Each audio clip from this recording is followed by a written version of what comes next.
those middays on SuperTalk, Mississippi. Dave Hughes here. We got a chance for you to win coming up later in the show, don't we, Rhino? Oh, yeah, we got 2 tickets. Yeah, I got stories I can tell about these tickets, but we'll get to that later because right now we are joined by the former chairman of the Mississippi GOP, the Republican Party, and well-known international raconteur, Lucien Smith. How you doing, Lucien? I'm doing great, Dave. How are you doing? Pretty good. You've never been called that, have you? I have not, in fact. Well, see, that's another one to put on your resume, buddy. I'm just trying to help you out a little bit here, you know? Hey, I appreciate it. I need you promoting me more often. Yeah, well, just pass your resume over and I'll spruce it up for you. It's no problem. That sounds great. Glad to help. Great. Well, it's the perfect day to talk to you because there was some activity yesterday and this morning as well. And let's start with the last breaking one first. Nikki Haley now out, did not give Trump an endorsement. So Trump basically now has the nomination in every way that counts at this point. Does it matter ultimately, in your opinion, that Nikki did not endorse Trump? I don't think so. I mean, I hope that she will endorse Trump. When I was chairman of the party, I used to have conversations with our candidates, obviously not running for president, but if you're going to run on a party's banner for the nomination, I think you've got a duty to support who the eventual nominee is. So I do hope we will see her make an endorsement. I think most of the Haley voters at this point are hardcore never-Trumpers.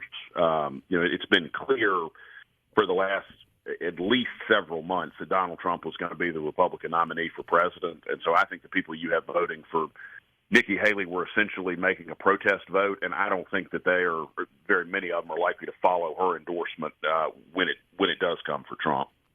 Yeah, and I think you're exactly right. That's what we were talking about earlier. I don't even know how much of an impact it would have if she did.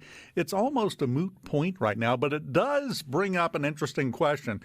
If that percentage of Republican voters that were voting in the primaries, there's 2 options if they're hardcore never-Trumpers, as you said, and I agree with that assessment. They were never going to vote for him, but they inflated the numbers of voters in the Republican primary. Or they could swap over, but they're not going to, and you've lost that number of Republican voters. The question is it a concern for the Trump campaign that you have such a large percentage of people in the primaries that are not voting for him? Absolutely. Absolutely. And you saw it where Nikki Haley was strongest. I mean, you saw it in a lot of suburban areas where people were voting against Donald Trump by voting for Nikki Haley. And so I think that's going to be the challenge between now and November is to consolidate those folks. And I think a key part of that messaging is going to have to be reminding people that there's 2 choices. This isn't a situation where you can go pick your ideal presidential candidate. You can either have more of what Joe Biden has given the country for the next 4 years, or you can have what Donald Trump gave to the country. And it's a simple binary. And you can either have more liberalism, more open borders, more inflation, or you can go back to some sensible governance, even if Donald Trump might not have been your first choice. Well, exactly. This is one of those situations, and forgive me, I can't remember where the quote comes from, who said it first, but sometimes you just got to hold your nose and vote for the best option. That's right. That's right. It's stunning to me that Joe Biden is still the Democratic nominee. He obviously has the control of the DNC, but you're even seeing some people on the left suggesting he ought to step down because he is the weakest candidate that they have put up in ages. And honestly, the 2 greatest things Donald Trump have going for him are the immense amount of support Donald Trump has among his base, but then secondly, he's running against Joe Biden, who may be the worst candidate the Democrats have put up in my lifetime. Well, and I guess it depends on how you look at it, because I just said just a moment ago, when Trump won in 2016, he had the most perfect opponent possible to enable him to win in Hillary Clinton, because she did everything that she could to turn people against her. Biden, I think you're right, though.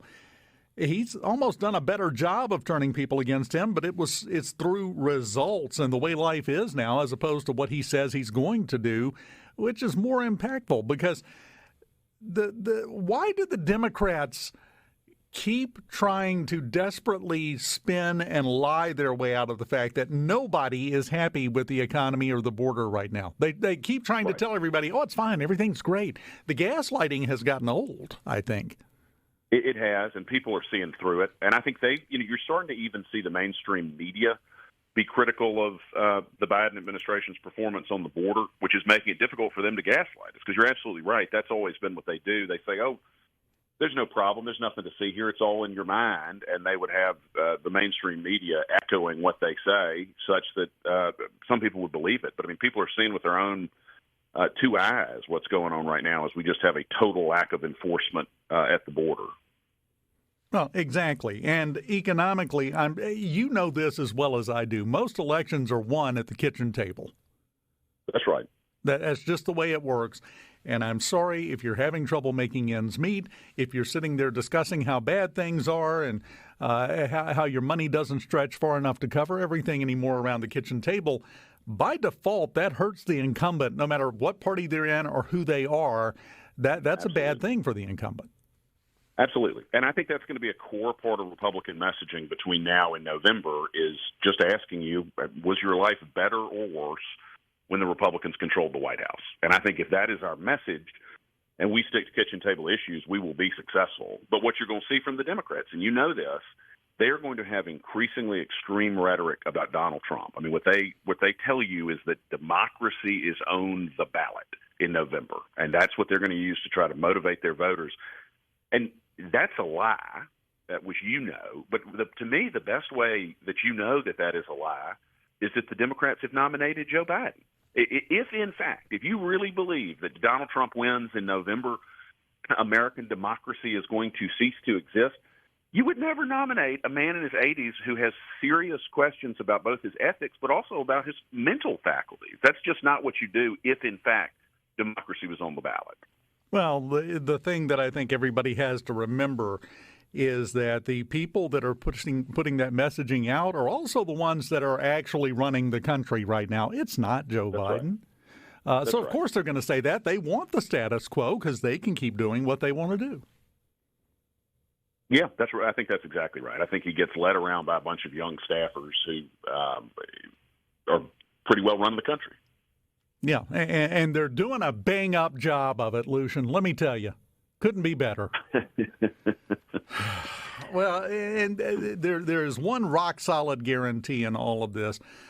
This is going to get ugly before the first Tuesday in November gets here. It's going to get uglier than it has been because now the family infighting is over, basically. Now we turn our attention toward each other. And I think your analysis is spot on. The Democrats are going to say they've already been saying democracy is at stake. Right. And I think you're right.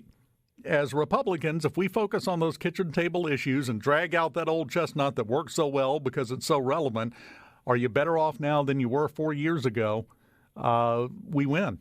It's that simple. And I think it's going to be very difficult for anybody to answer to hear that question and answer that they're somehow better off now under the failed leadership of this president. Haven't you heard, though? Inflation is gone and jobs are up and things are great. Also, me, exactly. Fire is no longer hot. Water has ceased being wet. Yeah. All you got to do is listen to them and they'll ease all your concerns. And that's where how great it is.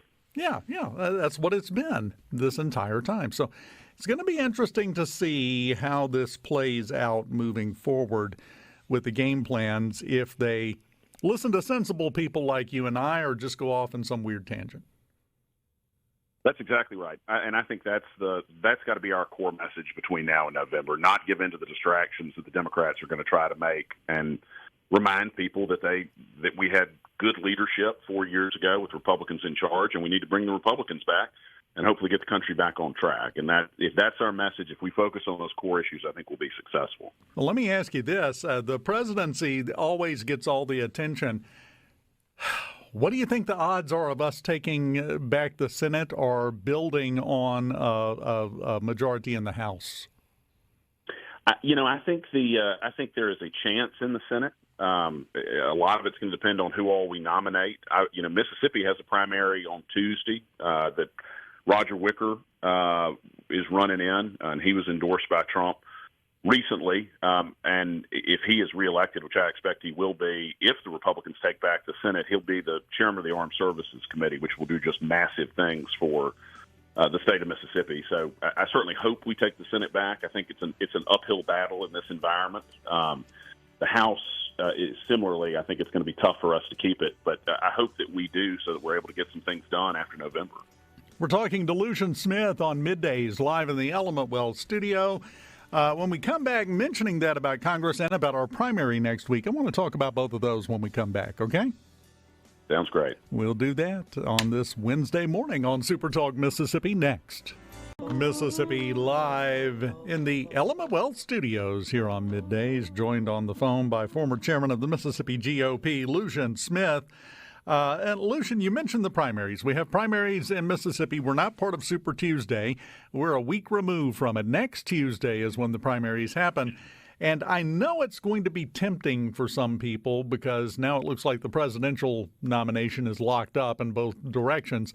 It's going to be tempting for people to go, oh, well, then what's the big deal? There's still a reason to go participate, right? 100%. 100%. I mean, this is your opportunity to make your voice be heard. And people, as you know, have fought and died. So we've got the ability to do it. And everyone in Mississippi has a vote on Tuesday. There is a Republican primary. There's one in the 4th Congressional District, but where most of the action is in that Republican primary with Roger Wicker. I think Roger will do very, very well and be our nominee. He was endorsed by Donald Trump here recently. Obviously, Donald Trump holds a huge amount of sway with Republican primary voters, and so I think that endorsement will do a great deal to support Senator Wicker. But he's also on his own done an awful lot to build a strong case for himself. He passed some legislation recently trying to get the military back focused on war fighting and not on the sort of crazy wokeness you've got coming out of the Biden administration. But what's important for people to remember is for most folks, or for a lot of folks in Mississippi, next week is spring break. So don't find yourself out of town on Tuesday unable to vote. If you're going to be gone next week, you can get an absentee ballot right now. Your circuit clerk will be open for you to go get that, and people need to do it if they're going to be out of town or if they think there's a possibility they're going to be out of town, because you don't want to look up and have it be 7 o'clock next Tuesday and you weren't able to cast your vote and be heard. And that happens with some people. And I get it. Life is busy, and especially with spring break, there's other things on your mind. But you can knock that out and take care of it real quick this week and avoid the rush and avoid the problems and avoid forgetting. So you're exactly right there. And it is hugely important that we do that. I have, because I'm looking at the C Spire text line and opinions rolling in about Senator Wicker. Let me ask you a slightly more general question. Why has working together and compromise become such a nasty, dirty word in politics in America? And what's your opinion on that? I think it's a bad thing that we've gotten to that point. I mean, I am, like you, very conservative. I think America would be better off if we had 100 U.S. senators who thought exactly the way I do. But we're a big country, and we're never going to get the kind of conservative elected from New York that we could get elected from a place like Mississippi. And so it's one of the reasons that the federal government is supposed to be limited. So there are only a handful of things that they are working on, and compromise is a natural part of the process. But I think, Roger has been a very conservative senator. It's the reason Donald Trump has endorsed him. It's the reason the NRA has endorsed him. I mean, those are not people or organizations that endorse liberals. Those are organizations that endorse conservative candidates, and I think there's a reason that Roger has their endorsement. He was also recently named one of the most effective members of the Senate, and he's in line to have a major committeeship when the Republicans take over the Senate, and that is going to massively accrue to the benefit of our state. I think you're exactly right, and unfortunately, for the last, I'll go so far as to say almost the last year, Republicans in Congress, especially the House, have been putting on a clinic on how to not get anything done. And that's a little bit frustrating.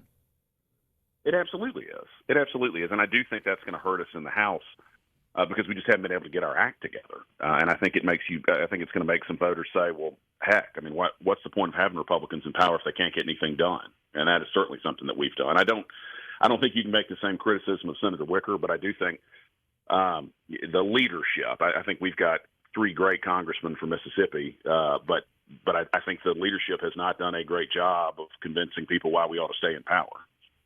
No, certainly not through actions, and that is a hill that we have to climb come November. But we'll climb it when we get there. The thing is, we have to move away from the blanket attitudes that seem to be dominating everything right now. Well, if one Republican is bad, they're all bad. No. Right. No, That's we've right. got to get back to individual politics, I think, to a certain extent. Well, and we have too many people who think fighting is the point. The point of fighting is to get the policy wins. And there have been times when the fighting has gotten us those wins. We got a more conservative speaker than Kevin McCarthy. I think that's a good thing. But a lot of these other things, I think you have some people who think that fighting is their whole objective, as opposed to getting conservative policy wins. And that should be the primary objective. Oh, and I now see in the next segment you're not going to be here. I'm going to go off on my usual rant about we're focused on the wrong things. We spend so much time focusing on the process, we forget to focus on the result we're trying to achieve, which is supposed to be the point. But we have thrown that away somehow. Oh, don't worry. I'm about to rant on it, Lucien. I appreciate your time, man. Always enjoy talking with you. You too, Dave. Look forward to seeing you in person sometime. Sometime soon, hopefully. It's been a minute, hasn't it?